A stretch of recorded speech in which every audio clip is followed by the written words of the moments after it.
ولادت رسول صلی اللہ علیہ وسلم، رحمت کا طلوع۔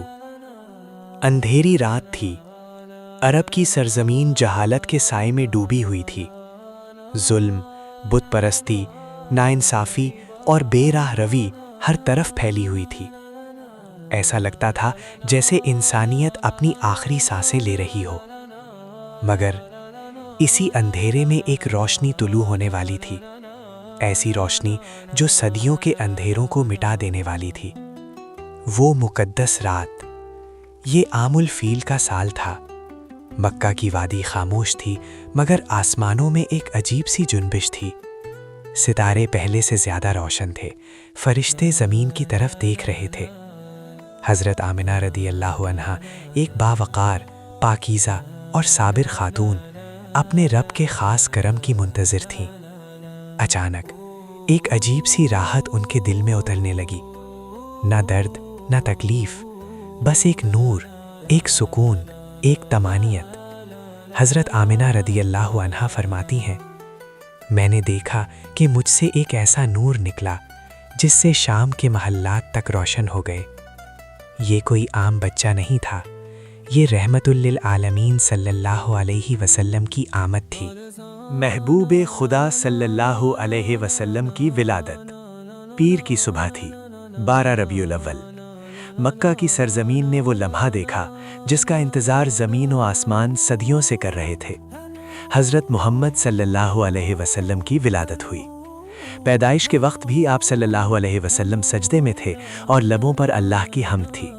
اسی لمحے کسریٰ کا محل لرز گیا، فارس کی آگ جو ہزاروں سال سے جل رہی تھی بجھ گئی، ساوا جھیل خشک ہو گئی، بت منہ کے بل گر پڑے۔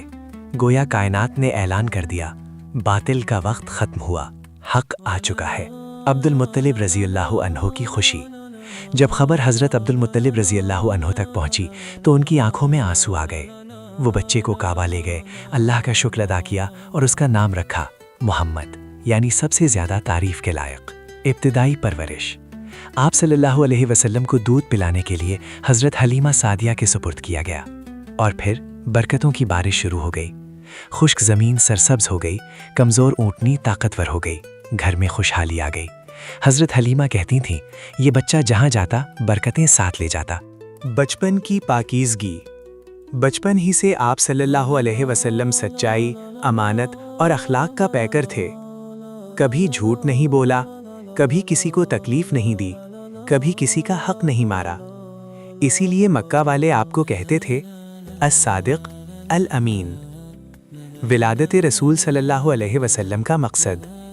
آپ صلی اللہ علیہ وسلم کی آمد صرف عرب کے لیے نہیں تھی، نہ کسی ایک قوم کے لیے، بلکہ مظلوموں کے لیے امید، گمراہوں کے لیے راستہ، گناہگاروں کے لیے توبہ، انسانیت کے لیے رحمت۔ اللہ تعالیٰ فرماتا ہے، وَمَا أَرْسَلْنَاكَ إِلَّا رَحْمَةً لِلْعَالَمِينَ۔ ہم نے آپ کو تمام جہانوں کے لیے رحمت بنا کر بھیجا۔ ہم پر آپ صلی اللہ علیہ وسلم کا حق۔ آج اگر ہم مسلمان ہیں تو یہ آپ صلی اللہ علیہ وسلم کی ولادت کی برکت ہے۔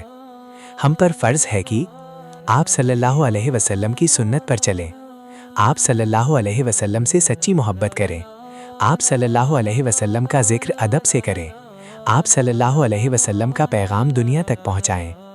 رسول، جب بھی 12 ربیع الاول آتا ہے، فضائیں درود سے مہک اٹھتی ہیں، دل جھوم اٹھتے ہیں، آنکھیں نم ہو جاتی ہیں، کیونکہ آج کے دن رحمت نے جنم لیا تھا۔ اللہ ہمیں سچی محبت رسول نصیب فرمائے اور ہمیں ان کے نقش قدم پر چلنے والا بنائے۔ آمین۔